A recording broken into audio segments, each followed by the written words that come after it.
Hi everyone, welcome to Chalchitra Talks. मेरा नाम वाणी है, and in this episode, I want to recommend to you two books that were probably one of the most unexpected discoveries I made in the last 1 year.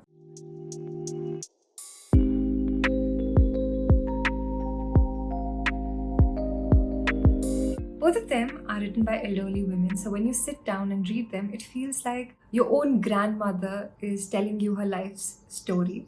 And both of them are memoirs, so it makes them all the more personal. Another reason why they're unexpected is because they are about things that I never thought I'd pick up a book for.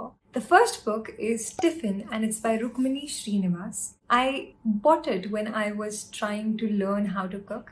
I am a very unfortunate chef, so the book did not help much, but it's so beautiful. It's a collection of pure vegetarian dishes and their recipes. Rukmini Srinivas actually takes you back to the time when she was growing up. She explains to you the concept of tiffin, which comes from the British word tiffing, which means to have snacks, meals, etc. And she tells you how the British era kind of brought in the whole fashion of tiffin, carrying your tiffin lunchbox to school, to your workplace, and so on. And this is something we still do, right?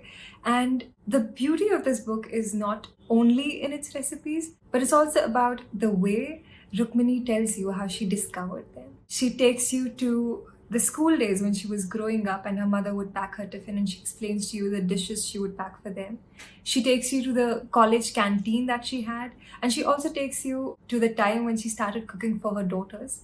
But it's just not about dishes. The book also carries with it the kind of life she lived and the kind of people she met. What makes Tiffin so beautiful is that you see the transformation of the ideals and the ideas that we as a society developed, and it is all visible in as simple a thing as tiffin. The next book that I want to recommend to you is Almond Eyes and Lotus Feet, and it's by Sharda Dwivedi and Shalini Devi Holkar. It's about the Indian traditions that people have followed, especially women, in beauty and health. What makes this book especially beautiful is that it's written from the perspective of an Indian princess.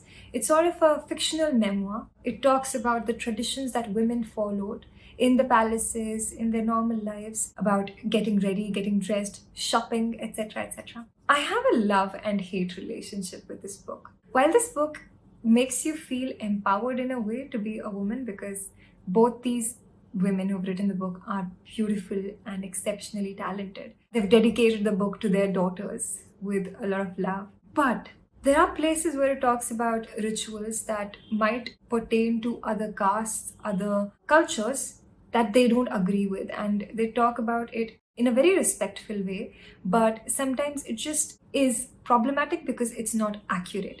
So when you're reading this book, you might have to keep that in mind, that not everything about other castes or other religions and cultures is not very accurate. That's the only problem that I have with this book. Another thing that I really like about this book is how this Indian princess, whose fictional memoir it is, has grown very old, and she has a granddaughter who's very proper and she's modern, she has short hair, etc. And you see the difference in the ideals, and that is something that takes me back to compare this entire scenario with my grandparents. And I realized the contrast we have in ideals, in how we want to dress up, in what makes us feel comfortable. Of course, this book is a lot about Indian beauty, the recipes we've had, how we have used a lot of ingredients in our daily rituals, whether it is face packs or hair masks, etc. And that is primarily why I picked up this book, because a lot of people who recommended this book to me told me that, oh, you're going to love this because there are so many DIY recipes in it. But I never really expected that this book will make me feel like I'm sitting next to my grandmother and she's just telling me how she grew up and what her routine was like. It is just a very beautiful insight into a life that our grandmothers probably lived at one point. And that's one of the many reasons why these two books were such unexpected discoveries for me. And I loved them. I'm also certain there might be a lot of books that you'd rather prefer, but these two books have given me an insight into the Indian history, the Indian rituals that we've had, that no other textbook or a dedicated book to history will offer to you, because these are first-hand narratives of three women who will take you in with their warmth, and they will make you feel so comfortable with their storytelling that you'll be overwhelmed when you finish this book. They are asking you to live your life the way you want to, but at the same time, they're showcasing you the kind of life they lived, which makes these two books especially brilliant. These two books have been one of the warmest books I've picked up in the past 1 year, and they've changed something in me. So do pick up Tiffin and Almond Eyes and Lotus Feet, and if you do, let me know what you think about them. So these were my 2 recommendations for this week. I hope you liked them. Do pick them up, but keep an open mind when you do so, because the whole idea of these 2 books is not to bring to you to a thought that they think you should follow. The whole idea is to bring to you the life that these 3 exceptionally brilliant women lived.